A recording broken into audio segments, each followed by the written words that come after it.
নমস্কাৰ। প্ৰথমে মই মোৰ চেনেলৰ আন এটি ভিডিঅ'লৈ আপোনালোক সকলোকে স্বাগতম জনালোঁ। আজি মই বনাবলৈ লৈছোঁ পালেং শাকৰ খুবেই সুস্বাদু এবিধ ৰেচিপি। পালেং শাক আমি বিভিন্ন ধৰণে বনাই খাব পাৰোঁ। আজিৰ ৰেচিপিটো আপোনালোকে এনেকৈ যদি বনাই খায় খুবেই ভাল পাব। আহকচোন মই কিদৰে বনাইছোঁ আপোনালোকক দেখুৱাওঁ। তাৰ বাবে মই এয়া লৈ লৈছোঁ পালেং শাক আৰু প্ৰথমতে মই পালেং শাকখিনি ভালদৰে ধুই ল'লোঁ। ধুই লৈ মই কেৰাহীত এয়া পানী উতলিবলৈ দিলোঁ আৰু তাতে মই এইখিনি 3 মিনিটমান সময় ভালদৰে বইল কৰি লওঁ। বইল কৰি লোৱাৰ পিছত এতিয়া মই এইখিনি প্লেটত নমাই ৰাখিম আৰু অলপমান ঠাণ্ডা হ'বলৈ দিম। আৰু ঠাণ্ডা হোৱাৰ পিছতে মই এতিয়া এটা মিক্সিৰ জাৰতে এইখিনি দি ল'ম আৰু দিয়াৰ পিছত মই এইখিনি পেষ্ট বনাই ল'ম। আৰু এইখিনি পেষ্ট বনাওঁতে মই বেলেগকৈ ইয়াতে আৰু পানী ব্যৱহাৰ কৰা নাই। যিহেতু বইল কৰোঁতে তাতে পানী অলপ থকা নিচিনাই হয়, সেইকাৰণে পানী ইয়াত ব্যৱহাৰ কৰিবলৈ নালাগে। এইখিনি মোৰ ভালদৰে পেষ্ট বনোৱা হৈ গ'ল। আৰু এতিয়া মই ইয়াতে মিলাম বেচন আৰু মই এখন ডাঙৰ চামুচ ব্যৱহাৰ কৰিছোঁ আৰু ইয়াতে মই প্ৰথমতে 4 চামুচমান দিম আৰু প্ৰয়োজন হ'লে পিছত আকৌ ইয়াতে বেচন দিম। প্ৰথমতে মই 4 চামুচেই দিছোঁ আৰু এতিয়া মই ইয়াতে সোৱাদমতে নিমখ এচামুচ দিছোঁ, হালধি পাউডাৰ দিছোঁ এচামুচ, জিৰা পাউডাৰ দিছোঁ আৰু আপোনালোকে ইয়াতে ইচ্ছা কৰিলে যিকোনো দিব পাৰে, জালুকৰ গুড়ি দিব পাৰে বা আপোনালোকে ৰঙা জলকীয়া গুড়িও দিব পাৰে। যি মন যায় ইয়াতে আপোনালোকে নিজৰ পচন্দমতে মছলা ব্যৱহাৰ কৰিব পাৰে। মই ইয়াতে জিৰা আৰু হালধি আৰু নিমখেই ব্যৱহাৰ কৰিছোঁ আৰু ভালদৰে গোটেইখিনি সানি লৈছোঁ। কিন্তু এতিয়া ইয়াতে বেচন আৰু প্ৰয়োজন হৈছে, সেইবাবে মই অলপমান এনেকৈ ঢালি দিছোঁ। আৰু দিয়াৰ পিছত এতিয়া মই এইখিনি হাতেৰেহে মই মঠিম। যেনেকৈ আমি পালেঙৰ লুচি বনাওঁতে আমি সানো, তেনেকৈ ইয়াতে বেচন দি পেলাই সানিব লাগিব। আৰু পালেংখিনি আপোনালোকে কুটি দিওঁ বুলি ক'লেও কুটি দিব পাৰে। মই আচলতে পেষ্টটো কালাৰটোৰ কাৰণেহে মই পেষ্টটো বনাই দিছোঁ। এনেকৈ বেচনত মিলাই দিলে একদম গ্ৰীণ হয় যে, মোৰ খুব ভাল লাগে, কিন্তু অকণমান বেচনটো তেতিয়া বেছি লাগে। তাৰপিছত মই এনেধৰণে লাডু কৰিছোঁ, আটাৰ লাডুৰ দৰে। কৰাৰ পিছত এতিয়া মই বেলিম। আৰু যিহেতু মিশ্ৰণখিনি খুব বেছি কোমল হৈছে, সেইবাবে লাগি লাগি ধৰিব পাৰে, সেইবাবে মই অকণমান বেচন এক্সট্ৰাকৈ লৈ ইয়াতে দি দিছোঁ আৰু লাহে লাহে বেলিব লাগিব, নহ'লে ফাটি যাব। মোৰ অকণমান ফাটিও গৈছে, তথাপিতো মই এতিয়া এইখিনি এনেকৈ মেৰিয়াই দিম।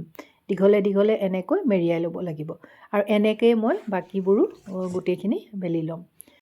আৰু বৰ বেছি পাতল কৰিলে কিন্তু ফাটি যাব, সেইবাবে অলপমান ডাঠকৈ ৰাখিব। তাৰপিছত এনেকৈ মই গোটেইখিনি এনেকৈ ৰাউণ্ড কৰি ল'লোঁ। ৰাউণ্ড কৰাৰ পিছত এতিয়া এইখিনি হৈ গ'ল। মই গোটেইখিনি এতিয়া প্লেটত লৈ ল'লোঁ। আৰু কালাৰটো ভাল লাগে, গ্ৰীণ হৈ থাকে যে, মই সেইকাৰণে ইয়াতে পেষ্টটো বনাই দিছোঁ। এতিয়া মই এয়া কেৰাহীখনত পানী গৰম হ'বলৈ দিছোঁ। দিয়াৰ পিছত মই এতিয়া এইখিনি ইয়াতে বইল কৰি দিম। প্ৰথমতে ঠাণ্ডা পানীতে দি নিদিব, পানীখিনি উতলিবলৈ দিব, তাৰপিছত এইখিনি দি দিব। দিয়াৰ পিছত ঢাকোন মাৰি দিব 5 মিনিটমান সময় ভালদৰে এইখিনি উতলিবলৈ। মই ঢাকোনখন মাৰি দিলোঁ। 5 মিনিটৰ পিছত মই এতিয়া এইখিনি চাইছোঁ। আৰু আচলতে এনেকৈ যেতিয়া আমি পানীত অকণমান উতলাই লওঁ, তেতিয়া এইখিনি টান হৈ যায়। আমি চুওঁতে কিমান কোমল আছিলে, কিন্তু এনেকৈ যদি বইল কৰি দিয়া হয় সিজিও যায় আৰু ধুনীয়াকৈ এইখিনি টানো হৈ যায়। আৰু ঠাণ্ডা হ'বলৈ দিম এতিয়া। ঠাণ্ডা হোৱাৰ পিছত এইখিনি কাটিব লাগিব। দেখাতে আপোনালোকে গম পাইছে এইখিনি টান টান হৈছে, বহুত বেছি টান নহয়, মই কাটিলে আপোনালোকে শব্দটো শুনিব। আৰু এয়া চব ভিতৰখনো খুব ধুনীয়াকৈ, আমি যিহেতু ৰাউণ্ড কৰি দিছিলোঁ, সেইবাবে ভিতৰখনতো ধুনীয়াকৈ আমি ৰেচিপিটো বনোৱাৰ পিছত মছলাখিনি ভিতৰলৈকে ধুনীয়াকৈ সোমাই যাব।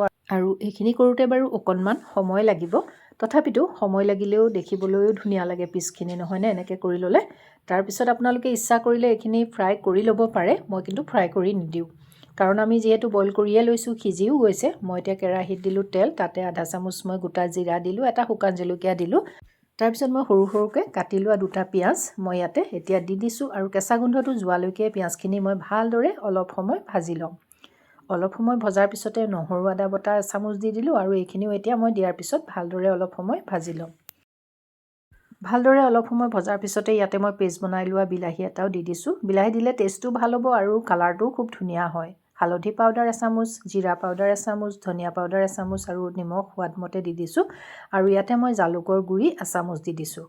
দিয়াৰ পিছত খুব ভালদৰে অলপ সময় এইখিনি ভালদৰে ভাজিব লাগিব, যেতিয়ালৈকে ইয়াৰ পৰা তেল বিৰিঙি নুঠে। ভালদৰে ভাজি হোৱাৰ পিছত মই এতিয়া ইয়াতে দিছোঁ গৰম পানী। পানীটো আপোনালোকে যিমানজনৰ জোখত বনায় তেনেকুৱা জোখত আপোনালোকে পানীটো দি দিব। মই ইমানখিনিয়ে পানী দিছোঁ। এতিয়া মই এই পিচখিনি ইয়াতে দি দিম আৰু ভালদৰে এইখিনি উতলিবলৈ দিম। 10-15 মিনিটমান সময় কম জুইত উতলিলে হ'ব। আৰু তাতে কেঁচা জলকীয়া 3টা দি দিছোঁ আৰু লগতে কচুৰি মেথি পাত অলপো দি দিছোঁ। আৰু যদি নাথাকে আপোনালোকে ধনিয়া পাত ব্যৱহাৰ কৰিব। আৰু কেঁচা জলকীয়া 3টা মই মাজত ফালি দিয়া নাই, নহ'লে জ্বলা বেছি হৈ যাব, কাৰণ মই ইয়াতে জালুকৰ গুড়িও ব্যৱহাৰ কৰিছোঁ।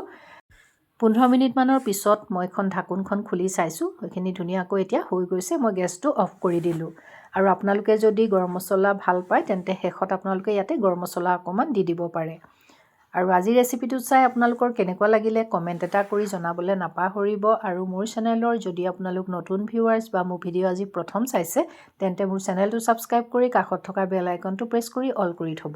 তেতিয়া মোৰ আহিবলগীয়া সকলো ভিডিঅ'ৰ ন'টিফিকেশ্যন আপোনালোকে পাই থাকিব। আজিৰ ভিডিঅ'টো চোৱাৰ বাবে আপোনালোকক বহুত বহুত ধন্যবাদ জনালোঁ।